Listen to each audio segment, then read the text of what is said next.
अरे अच्छा तो आ रहा है यार।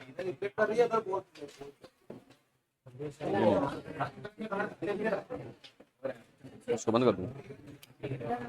ठीक है, सुनिए, ध्यान देना। बायो सेवेट 25 में नहीं आया है, मतलब अब आ सकता है। 24 में आया था, अब आ सकता है।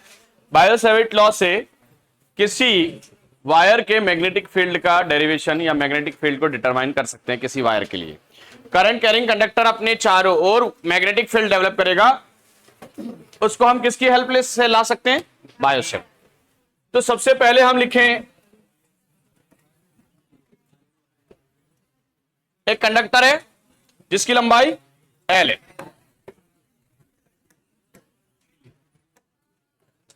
L लंबाई का कंडक्टर है। ओके,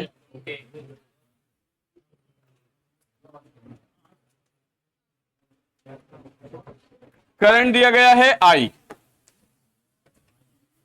इस करंट को देने से इसके अंदर इलेक्ट्रिक फील्ड आएगा, मैग्नेट इसके चारों ओर मैग्नेटिक फील्ड डेवलप होगा।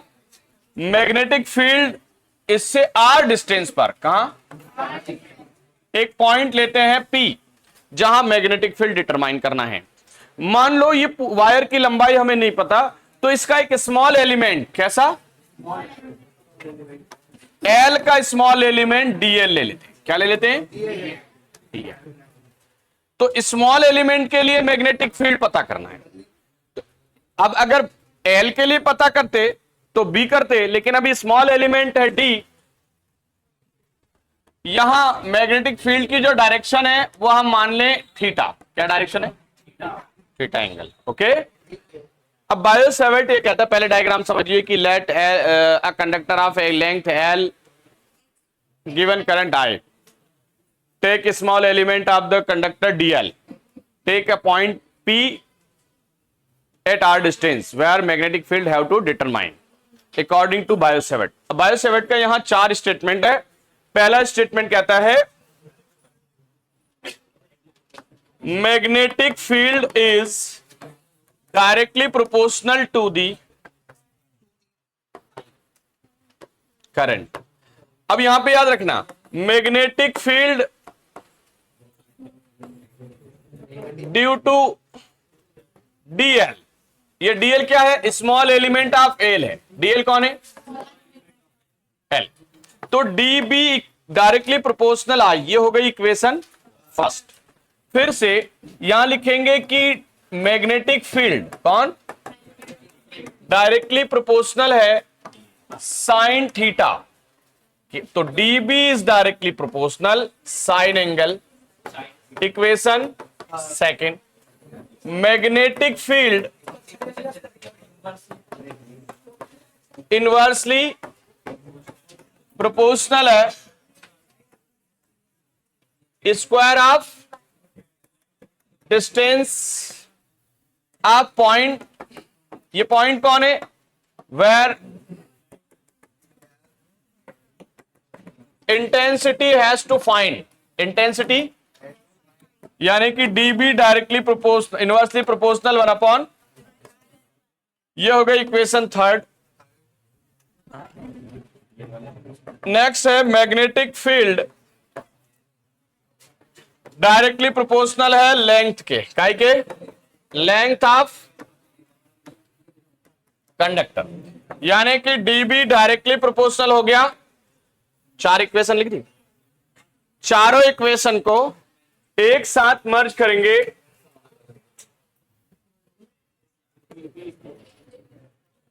तो DB डायरेक्टली प्रोपोर्शनल IDL और अपॉन में आ जाएगा। प्रोपोर्शनल हटाएंगे, K लिख देंगे। क्या लिख देंगे? IDL अपॉन में यहां लिखेंगे कि जो K है उसकी वैल्यू होगी μ0 अपॉन, और इसकी वैल्यू होती है 10⁻⁻⁻ टेस्ला मीटर पर एम्पियर, टेस्ला मीटर पर एम्पियर। तो ये वैल्यू पुट कर देते हैं वापस, तो dB equal to mu 0 upon 4 pi IDL। Again इसमें मैक्सिमम लिख देंगे टेस्ला। मैक्सिमम कब होगी, थीटा की वैल्यू 90 रख देंगे, मिनिमम कब होगी, थीटा की वैल्यू 0। बायो-सैवर्ट लॉ में आपको डायग्राम अच्छे से एक्सप्लेन करना। यहां मैंने डायग्राम ही एक्सप्लेन नहीं किया है कि एल लंबाई का कंडक्टर है, take small element DL, take R a point P where magnetic field intensity how to determine, so the magnetic field for small element DL will be dB, और फिर dB इसके ये चारों बातें लिख के म्यू 0। ओके है ना। यहां mu 0 upon mu naught upon 4 पाई की वैल्यू 10⁻⁷ ये याद रखना है। ओके अब इसको लेकर बुक निकालिए। बुक में एक एग्जांपल दिया हुआ है 4.7 है, एक बार और देख लीजिए इसको।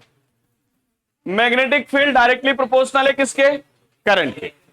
मैग्नेटिक फील्ड डायरेक्टली प्रोपोर्शनल है sine theta. Magnetic field inversely proportional है डिस्टेंस के स्क्वायर के। लंबाई के डायरेक्टली सबको एक साथ लिख देंगे, प्रोपोर्शनल हटा के कांस्टेंट। मैग्नेटिक फील्ड की यूनिट टेस्ला लिख देंगे। आगे समझ में। कौन सा एग्जांपल कर है, न्यूमेरिकल है, 2 है कि 7 है, 2 है। एक बार बुक में देखें 4.5 कौन सा एग्जांपल है, इंपॉर्टेंट लगाएं 4.5 इंपॉर्टेंट लगाएं। यहां से अगर डेरिवेशन नहीं पूछेगा तो ये एग्जांपल पे जाएगा। इजी एग्जांपल है, अपने को करने में कुछ नहीं जा रहा है ना, याद रहेगा आराम से। अपन एक और पढ़ेंगे इसको घर पे, मैं और करने को दूंगा प्रैक्टिस। यहां पे एक बार मुझे क्वेश्चन दिखाएं कहीं। क्वेश्चन में गिवन लिखे सबसे पहले गिवन पता क्या करना है जल्दी।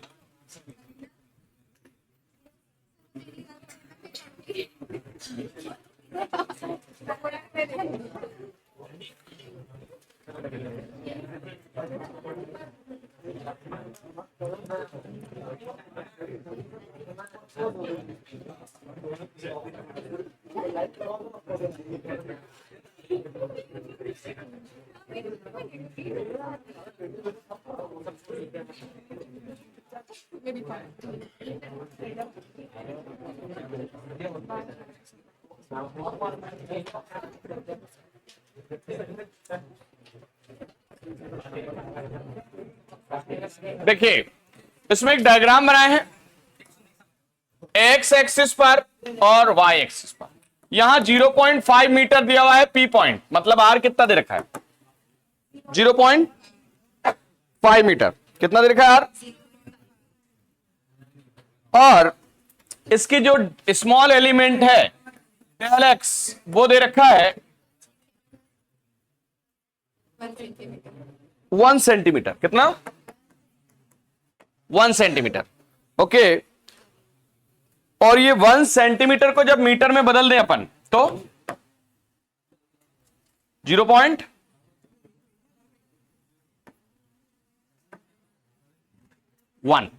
Metre square. Okay sorry 1 divided by 100 तो क्या में बदलेगा, और ये 100 मतलब 10⁻⁻2 मीटर ऐसा लिख दो, कैंसिल करने में आसानी रहेगी। ओके 0.01 होगा लेकिन ऐसा ज्यादा आसान रहेगा, है ना। नेक्स्ट ये दिया हुआ है आर दे दिया, और अपने को म्यू 0 की वैल्यू क्या होती है, 4 पाई की वैल्यू कितनी रेट रखते हैं अपन, ये म्यू 0 की वैल्यू थी, है ना। अब मैग्नेटिक फील्ड का फार्मूला क्या है,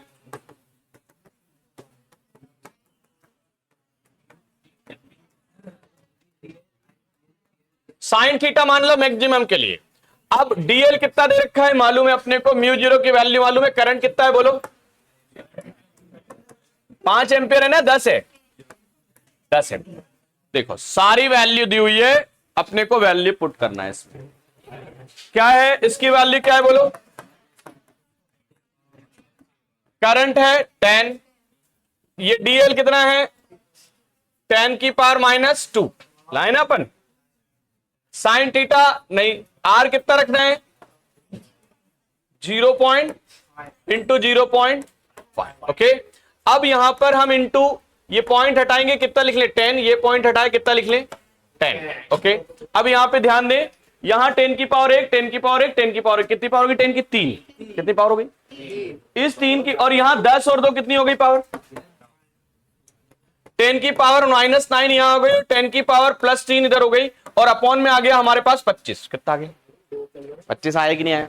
अब एक काम करते हैं, ये 10 की पावर कितनी है 3 है, इसमें से इसको 6 नहीं करते हुए इसको एक काम करते हैं अपन, 10 की पावर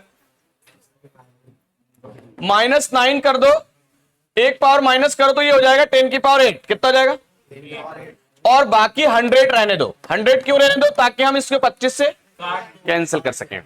25 1 जा 25, 4 जा, देखो आंसर ही आ गया 4 into 10 to the power -8 tesla. समझ गए। अगर अपन यहां पहले 6 कर देंगे, फिर 24 को कैंसिल करेंगे, एडजस्ट करेंगे, इससे अच्छा यहां से 100 बचा लो और एक पावर को एडजस्ट कर दो। आ गया समझ में, आ जाएगा। अगर एग्जाम में आ गया, मान लो 3-4 मार्क्स में करके आ जाओगे, 2 मार्क्स 1 मार्क्स जितने भी आए, ठीक है। तो काय पे बेस्ड था ये, बायो सेवर्ट। अब expression of magnetic field for circular coil, important है ये भी।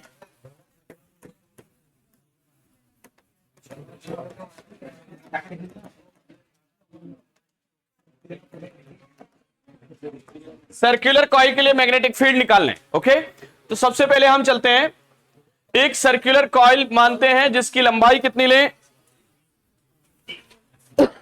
L,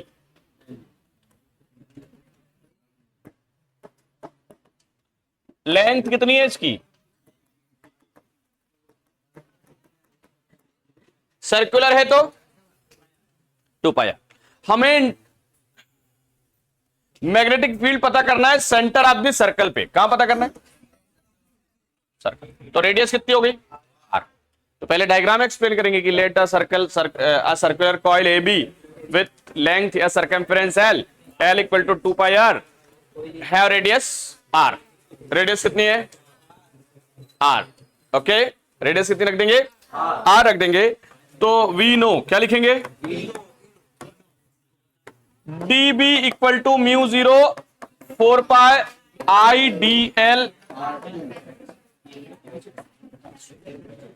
okay.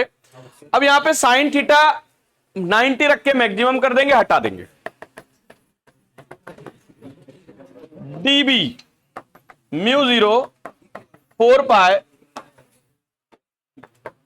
I dl upon, okay. इतना हो गया क्लियर, कोई डाउट है यहां तक। अब इंटीग्रेशन करने पर अगर dB का इंटीग्रेशन करते हैं तो कितना आता है, ऐसे ही dl का इंटीग्रेशन करते हैं तो ये दोनों वैल्यू कहां रख दें, तो b बराबर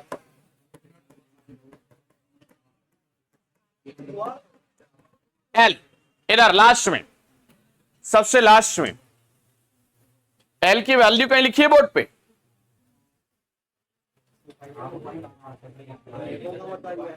टू पाई आर ही क्यों रख रहे हैं, क्योंकि कॉइल कैसी है सर्कुलर, और सर्कुलर कॉइल की सरकमफ्रेंस 2 पाई आर, इसलिए यहां एल की जगह क्या रख देंगे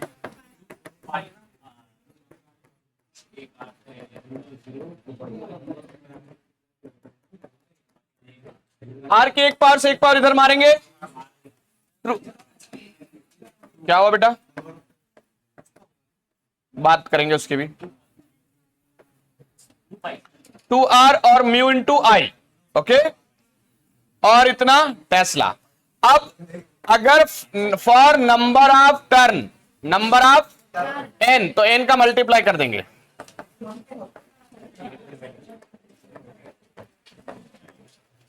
इतने Tesla, okay. Number of turn के लिए n ऐड कर देंगे, कोई डाउट नहीं है। अगर नोट्स में नहीं तो ऐड करिए, आप नोट्स में नहीं है तो आप ऐड करें, ओके, ठीक है। वहां इतना लिख लो, for a number of turn in coil, for a number of turn in coil, इतना ऐड करो। For a number of turn in coil 1 minute 1 minute. नहीं कोई मेरे को बार बार बोलना नहीं पड़े, बार बार देखना नहीं पड़े, अपनी चेंज कर लो।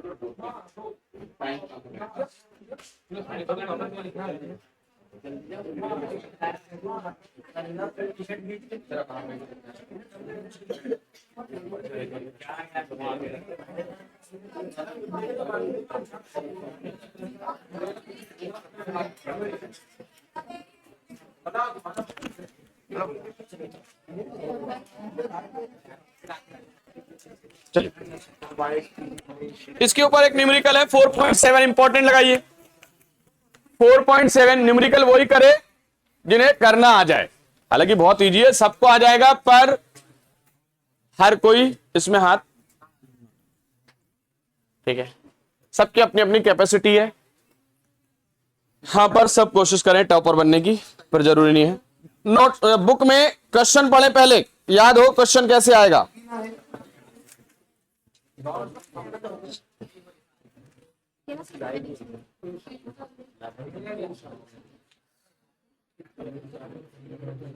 हंड्रेड टर्न है, 10 सेंटीमीटर लंबाई है, करंट 1 एम्पियर है। क्वेश्चन नंबर आईएमपी लगा लें। नंबर ऑफ टर्न कितने बोल रहे हैं? 100। लंबाई कितनी है? तो 10 सेंटीमीटर 10⁻⁻² मीटर हो जाएगी। करंट कितना है? और क्या दिया है?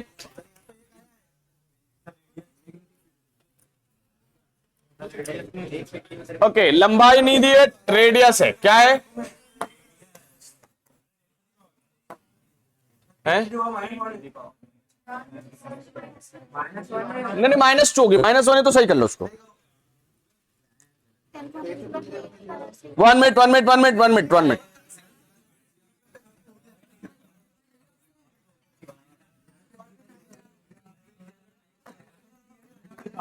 अरे भैया, 10 के अपॉन में 100 रखेंगे, है ना? अरे 1 के अपॉन में होता तो 2 आती, अभी 10 के अपॉन में है ना। और यहां लेंथ नहीं है, बल्कि क्या है, ये लेंथ नहीं दी हुई है क्या? तो लेंथ नहीं दी हुई है तो जरूरत भी नहीं है, क्योंकि कॉइल कैसी है? सर्कुलर। और सर्कुलर कॉइल का फार्मूला क्या है? μ0 Ni अपॉन, अभी लेके आए देखो, μ0 Ni अपॉन 2R। बोलो अब μ0 की वैल्यू कैसे लाएंगे? तो हमने बोला देखो ऐसे लाते हैं, μ0 अपॉन 4π कितना होता है? 10⁻⁻7। अभी सिर्फ μ0 चाहिए, तो 10⁻⁻7 इंटू काई की वैल्यू आ जाएगी। तो यहां पे लिख दो कि μ0 की वैल्यू रखेंगे 10⁻⁻7 इंटू, ठीक है। चलो μ0 की जगह रख दो 10⁻⁻7, नंबर ऑफ टर्न रख दो 100, पाई की वैल्यू लिख दो, नंबर ऑफ टर्न 100, करंट कितना है? 1, और नीचे आते हैं 2 लिखो, और रेडियस हो गई 10⁻⁻1। ओके, हाँ, यहां पर 4 पाई है, कितना पाई है? ओके, आगे बढ़ते हैं। देखो कैलकुलेशन पे ध्यान रखें, 2 1 जा 2 2 जा, और सुनिए माइनस की एक पावर से एक पावर यहीं एडजस्ट कर दो। तो अब अपने पास बचा है 10⁻⁻6 इंटू 10⁻2। ये 100 को मैंने क्या बना लिया, और इधर लिखा 2 इंटू पाई की वैल्यू 3.14। ओके, मल्टीप्लाई कर देते हैं, 2 4 जा 8, 2 1 जा 2, 2 3 जा 6, 10⁻⁻4 टेस्ला। ये आंसर हो गया।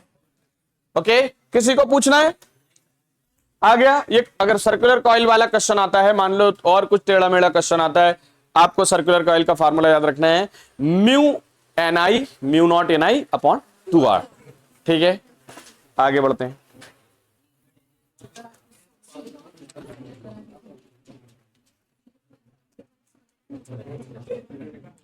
वेरी इंपॉर्टेंट क्वेश्चन है, फिर मुझे लग रहा है अगेन आएगा, लेकिन 25 में आ चुका है, एक दो बार री एग्जाम में भी आ चुका है,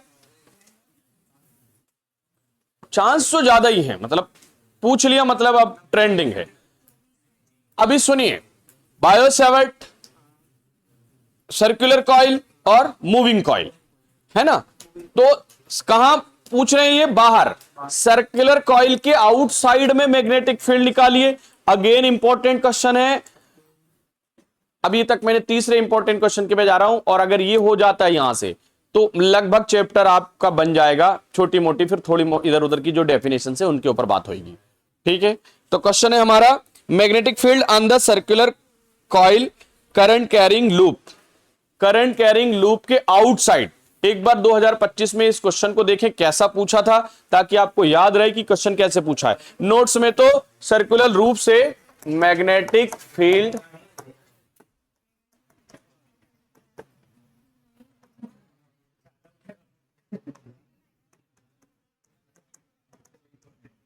सुनिए, करंट कैरिंग कॉइल से बाहर की तरफ, है ना। तो हमने मान लिया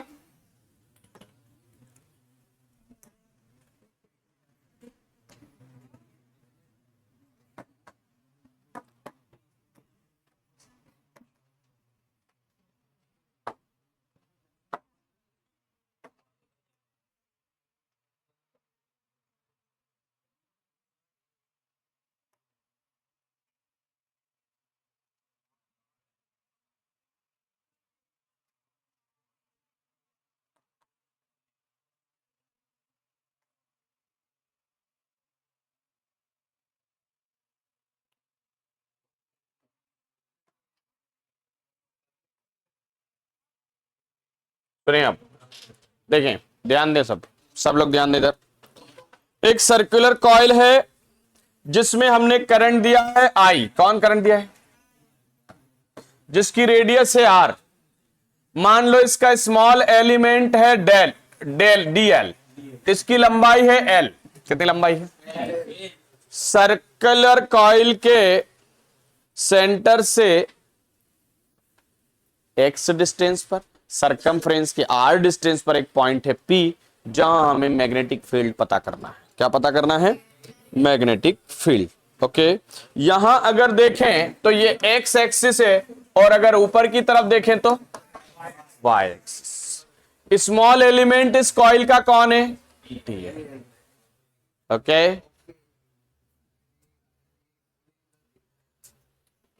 इधर मैग्नेटिक फील्ड का कंपोनेंट आएगा dB x.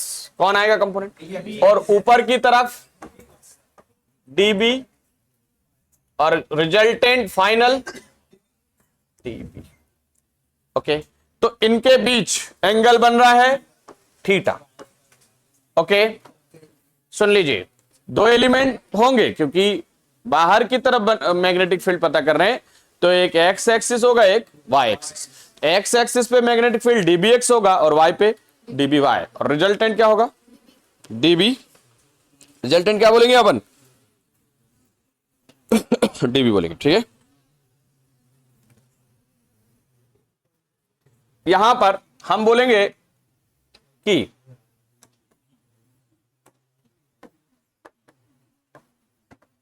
DB X equal to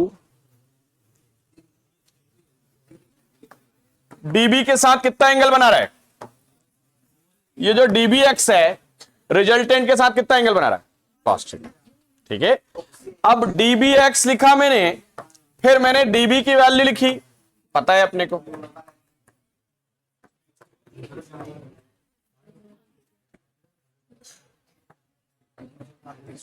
यही होती है ना वैल्यू, कॉस थीटा की वैल्यू बेस अपॉन, आगे बढ़ते हैं, डीबी एक्स का इंटीग्रेशन कर दिया तो क्या आया? बोलो बी एक्स आया? अरे बी एक्स आया ना, ठीक है।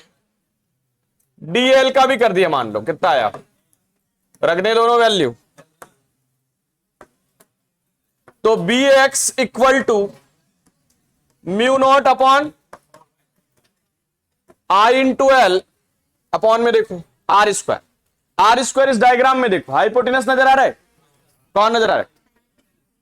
हाइपोटेनस नजर आ रहा है ना। तो हाइपोटेनस क्या होगा? Perpendicular square plus base square. तो परपेंडिकुलर कौन है?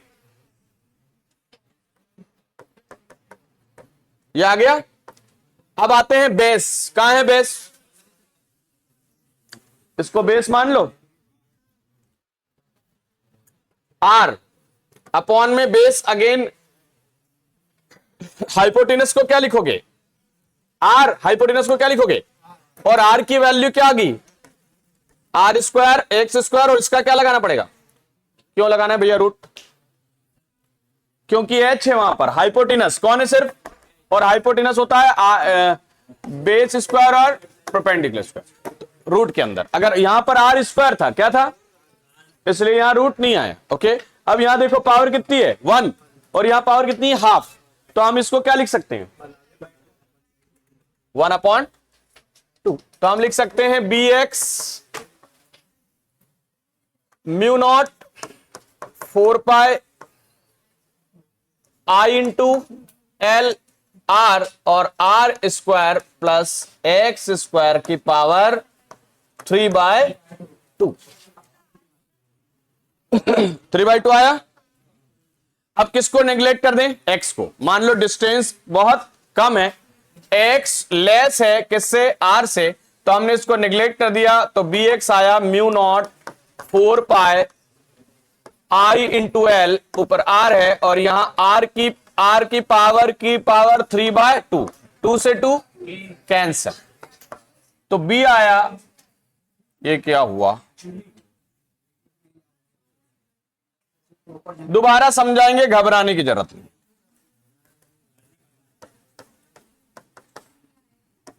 आई एल आर, इधर आर की पावर कितनी आ गई बोलो? देखो दो कैंसिल हो गई तो आर की पावर आ गई 3। एक पावर से एक पावर फिर मारेंगे, तो B X mu naught upon 4 pi into I L upon R का। वापस से समझ लेते हैं, आई होप इजी वे में चल रहा है, सब इजी है। देखो डायग्राम समझना है। ए लंबाई का सर्कुलर लूप है जिसका सेंटर आर है, रेडियस कैपिटल, सेंटर ओ है, रेडियस आर है।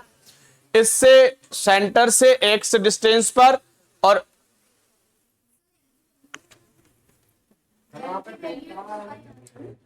एल की वैल्यू की जरूरत नहीं है। अगर एल की वैल्यू 2 पाई आर रख देते हैं तो एक स्टेप और बढ़ा लो, फिर बढ़ा लो,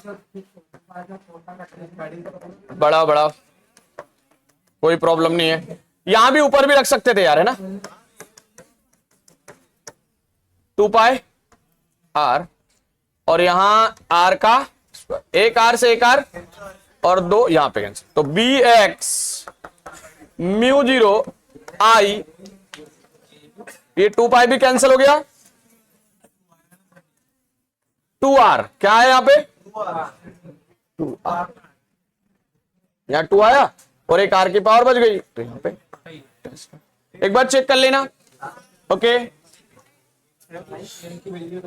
एल की वैल्यू रख दी है, ऊपर भी रख सकते थे।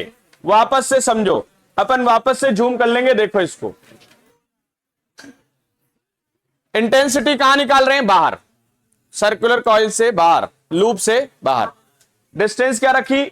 सेंटर से एक्स, स्मॉल एलिमेंट से आर, स्मॉल एलिमेंट से आर डिस्टेंस रखी है हमने, ठीक है। 1 मिनट इसको देखो कैसे किया है, सोचो जरा।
पहले।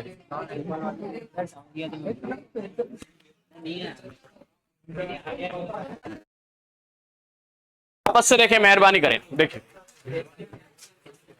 डीबीएक्स और डीबी के बीच क्या रिलेशन है, कॉस थीटा एंगल बन रहा है। तो डीबी की वैल्यू हमें मालूम है बायो-सेवर्ट से, फिर कॉस थीटा की वैल्यू बी अपॉन एच, फिर से हमने डीबी का इंटीग्रेशन बी हो गया डीएल का एल। यहां डायरेक्ट एल की वैल्यू 2 पाई आर रख सकते थे आप, जो वहां अपन चूक गए थे तो वहां रखिए अपने। यहां पर आर स्क्वायर, यहां दिख रहा है आर स्क्वायर, हाइपोटेनस होगा, परपेंडिकुलर और बेस, ओके। फिर sorry, base upon perpendicular R, और यहां बेस कितना है आर, हाइपोटेनस ये वाला आर, तो स्मॉल आर की जगह हमने क्या रखेंगे, बी स्क्वायर परपेंडिकुलर, बेस और परपेंडिकुलर का स्क्वायर, तो बेस और का रूट, रूट को पावर में बदलेंगे, यहां पर ये रूट को पावर में बदलेंगे कि ये एक पावर है ये हाफ पावर है, तो पावर कितनी होगी 1.5, मतलब 3/2। एक्स को निगलेक्ट करेंगे तो आर की पावर की आर स्क्वायर हो जाएगा 3/2 की पावर, 2 से 2 कैंसल, इसकी पावर बचेगी अभी 3, एक पावर से एक पावर। अब अगेन हमने आर की एल की वैल्यू रखी है 2 पाई आर, कितनी रखी है, तो ये जो आर स्क्वायर है एक पावर और कैंसिल हो जाएगी, अब 2 पाई से ये 2 टाइम कैंसिल होगा, तो अगेन वही आंसर आ रहा है जो उधर आ रहा था। अब मान लो क्वेश्चन में वो बोले कि इतनी डिस्टेंस पे रखा हुआ है, इतनी लंबाई है, तो फिर हमको यहां एल वाला फार्मूला लगा लेना है, ठीक है। वैसे ये क्वेश्चन आया हुआ है पिछली बार, अच्छे से सब लोग तैयार करें, और इस पे न्यूमेरिकल्स आएगा तो न्यूमेरिकल तो अपन वही करेंगे, ओके। कर लिया सबने। Next ampere circuit law important है, बहुत छोटा है, 1-2 लाइन में हो जाएगा, ये सबको करना ही है, करना है मतलब करना है, ठीक है, कर लोगे ना। अब अगर यहां पर ऐसा क्वेश्चन आता है कि नंबर ऑफ टर्न एन है, तो अगेन हम एन की जगह μ0 ni लिख देंगे, ठीक है। फिर एम्पियर सर्किट लॉ नहीं करा रहा हूं, इजी आप खुद करेंगे उसको। हाँ, अब एक क्वेश्चन और बच गया, current carrying conductor, parallel current और एंटी पैरेलल करंट, सुन लिया।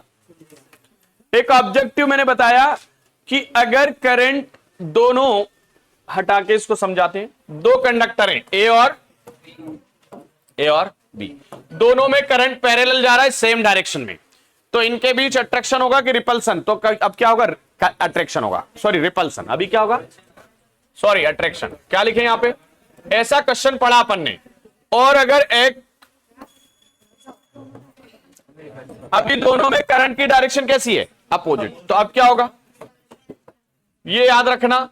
अब मान लो इनके ऊपर आ गया डेरिवेशन, क्या आ गया, तो डेरिवेशन में कोई खास बात नहीं लिखनी है, बस ये लिखना है कि एफ जो होगा ए लगाएगा किस पर, बी पर, अपोजिट होगा एफ बी का ए के ऊपर, बाकी एफ की वैल्यू करके यही आएगा आंसर बाद में।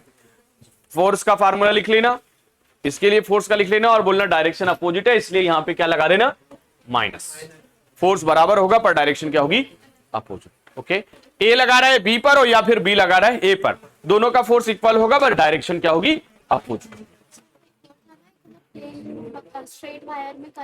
हाँ सुनिए, वो है टॉर्क। अब यहां से कंडक्टर के ऊपर टॉर्क का डेरिवेशन इंपॉर्टेंट है, काय का डेरिवेशन, तो नेक्स्ट चैप्टर जब भी शुरू करेंगे यानी कि कल या परसों में, तो पहले टॉर्क वाला डेरिवेशन कराऊंगा, और यहां से मैग्नेटिक कॉइल, गैल्वेनोमीटर, कुछ न्यूमेरिकल जो नोट्स में दिए हुए इन्हीं के ऊपर डिपेंड है। मतलब आई होप एक क्लास और लेना पड़ेगी इसकी, ऐसा लग रहा है मुझे, क्योंकि मैग्नेटिज्म और मेटर वाले टॉपिक भी है जहां से क्वेश्चन आएगा, ठीक है, आएगा क्वेश्चन यहां से। उसके बाद अपन आगे बढ़ेंगे अल्टरनेटिंग करंट की तरफ, सुन लिया। मैं